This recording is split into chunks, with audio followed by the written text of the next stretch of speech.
but nobody cares. Even when they hold meetings, I'm a member of the National Executive Council of UDA, but when they call those meetings, they don't even bother to call me. I have refused to accept that Luyas don't count. I am saying in 2027, Vana Baba Luya, this time will be counted and they will be known. Hiyo kitu ya kuunga rais mkono, yenye rais anasema wapige vijana yetu marisasi kwa mguu, hiyo ni yako, sio ya Waluya. Luyas, we don't kill people. Mayiha nende helikopter ibihika, mahira vindu vienevo, yueneyo, papara kukakameka ibereho. I am going to make sure in 2027, Kakamega gets a position at the national table of brotherhood.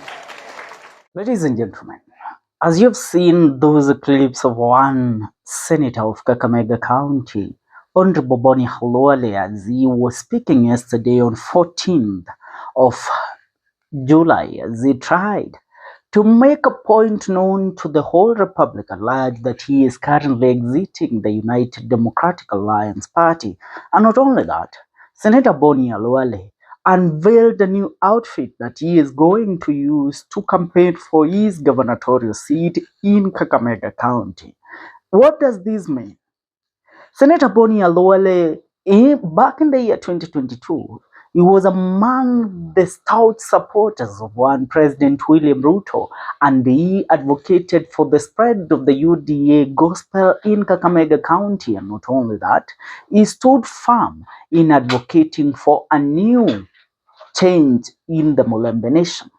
Allow me to say that Senator Khalwale's unprecedented move for the government is one that they should take serious, and I mean serious when they consider their influence within the Mulembe Nation coalition at large.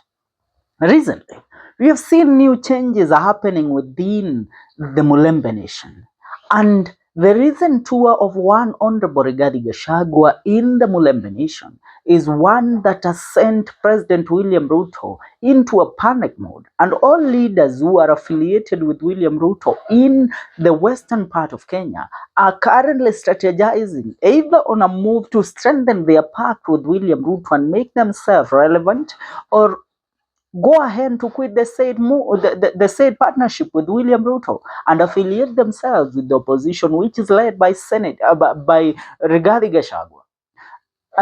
Senator Boni Khalwale, recently we have seen him speaking so openly, opposing some certain moves made by the government under William Ruto. He has called William Ruto, Senator Boni Khalwale has sacrificed himself to be a lamb for slaughter in William Ruto's government by calling a spade and not a big spoon. And this is what the people want right now. And allow me to say that anybody that does not take the step to realize the shifting tides of politics in the Republic of Kenya, they are going to face some of the most humiliating times in their careers when it comes to them campaigning for their positions come the year 2027. Western part of Kenya is not like the Nyanza region. The western region is a region that currently seems to be shifting. It does not pledge its loyalty to Raila Amolo Odinga no more.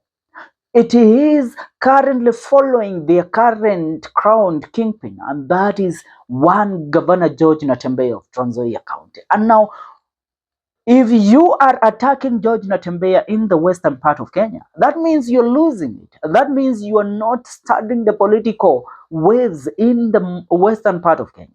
And if you want to remain irrelevant in the politics of Mulembe Nation, then go ahead and oppose Natembeya. And one Boni Khalwale doesn't want to become irrelevant in the politics of the Mulembe Nation, yet he has ambitions to further his political career and propel it to new heights, vying for the gubernatorial seat of Kakamega County. Why am I saying this? Let's sit down and resonate. When you look at how Rigathi Gachagua is influencing the people of Mulembe Nation, you come to understand that the political ties are changing. When you look at how Rigathi Gachagua has a say and influence within the Mulembe Nation politics, you come to understand that William Ruto is losing the grip. And once he has lost the grip completely, anybody that will be associated with him will become an enemy to them.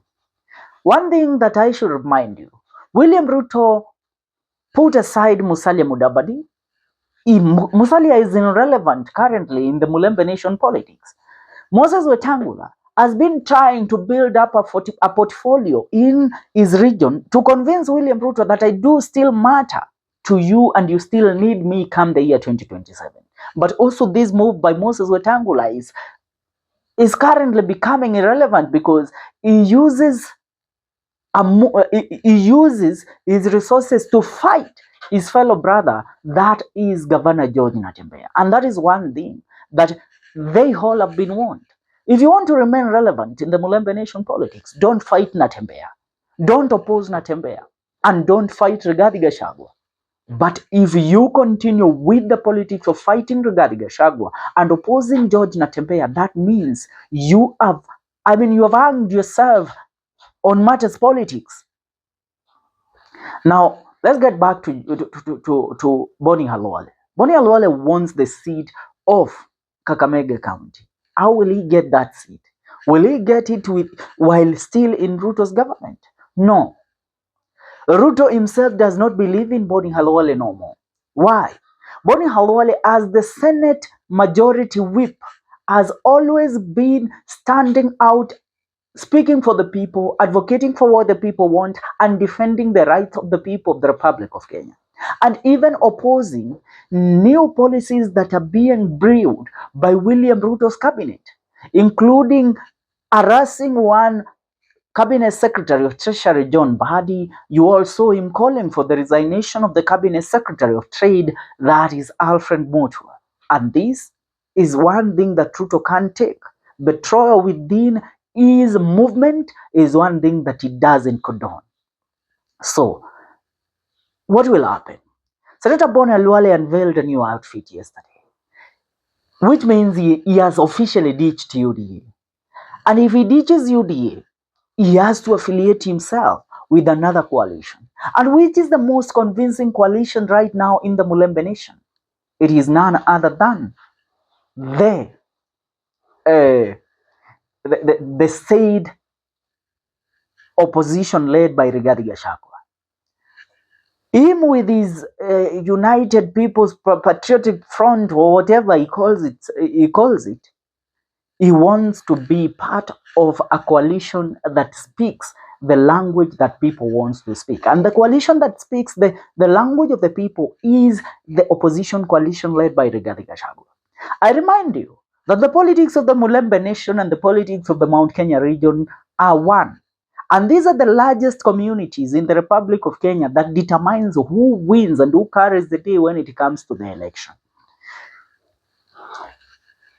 Mulembe Nation has several counties. We have Trans Nzoia County, which is completely a no-go zone for anybody that is opposing Rigathi Gachagua. We have Bungoma County. Bungoma County recently, the Member of Parliament of Westlands, Tim Wanyonyi, has withdrawn himself from the gubernatorial race of Nairobi County because he knows that he has no chance against Honorable Babu Owino. So he has gone back to his home to seek the gubernatorial position. So there, he has a great chance of becoming a governor in the Bungoma County. But which party or which coalition will Tim Wanyonyi use? ODM has humiliated Tim Wanyonyi for a very long time. Tim Wanyonyi was supposed to vie for the gubernatorial seat back in the year 2022.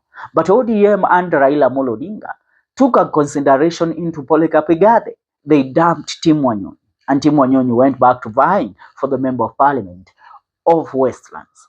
So now he doesn't want to go there as an ODM candidate. He wants to go there as an independent candidate that will seek this position. And I tell you, in the near future, Tim Wanyonyi, realizing out the crowd is hostile towards his brother, Moses Wetangula, he is going to associate himself with the opposition, and the opposition is Rigathi Gachagua.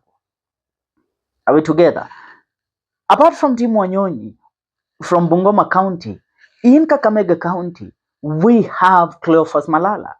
What is Malala? What position is Malala seeking? Currently, the deputy party leader of DCP party, Rigathi Gachagua's party, which means Rigathi Gachagua convinced these people, we are here, we are working this together as brothers and as mashemejis, as cousins, and we are going to do it. And that is why, on the party leadership of DCP, I have Cleophas Malala as my deputy party leader. Tuko pamoja. The same way UDA as William Ruto as the party chairman, as the party leader, and the deputy party leader is none other than Kithure Kindiki. Are we together? Now there, Cleophas Malala has to now join hands with who? With Boni Khalwale, so that they decide the way forward on how they are going now to share whether Cleophas Malala is going to run for the senator seat again, or he is going to seek the gubernatorial seat. But their goal is the presidency and disrupt Ruto's politics ahead of the 2027 general election. Apart from Cleophas Malala, on the other hand, in Busia, we have one Senator Okiya Omtata. On this other hand, in Vihiga, we haven't gotten a candidate that from the opposition who will be the voice of the people of Vihiga when it comes to opposition. But look at the dynamics of politics. Musalia Mudavadi's irrelevance, Moses Wetangula's irrelevance is forcing these people that really saw a future in their politics to now change their tactics, associate themselves with the defecting voices. And once they associate themselves with the defecting voices, that is where they know they're going to grow their political career. And you can't grow your political career under President William Ruto right now, because President William Ruto has a lot of messes that are following him day in, day out. So he has to cleanse himself first so that he can convince the people. And Boni Khalwale isn't there to wash William Ruto, because William Ruto does not even want to be washed. He doesn't want to wash himself also. So it's high time you realize that the sounds that Khalwale is making, he is withdrawing his support for the UDA party and the Kenya Kwanza administration and joining the Rigathi Gachagua side. What does this mean? It will be a very big blow to William Ruto. Losing Khalwale in the politics of UDA and Kenya Kwanza in the western part of Kenya, that means they have lost it. William Ruto has lost the Mlembe nation completely, because Boni Khalwale is a mobilizer. Apart from being a mobilizer, he's a bulldozer. He is a man who speaks it out. He reveals your secret. It doesn't matter the confidentiality that you installed in him. Are we together? The politics are taking new angles every day. But I tell you, the Rigathi Gachagua side is winning big time. With this move by Boni Khalwale, I mean, the Mulembe nation will sing praises to Rigathi Gachagua and team in a few months. For now, that's what's up. What do you think of this move by Boni Khalwale? Leave a comment on the comment section. Remember to subscribe. This is the Kenyan Daily Report. Subscribe.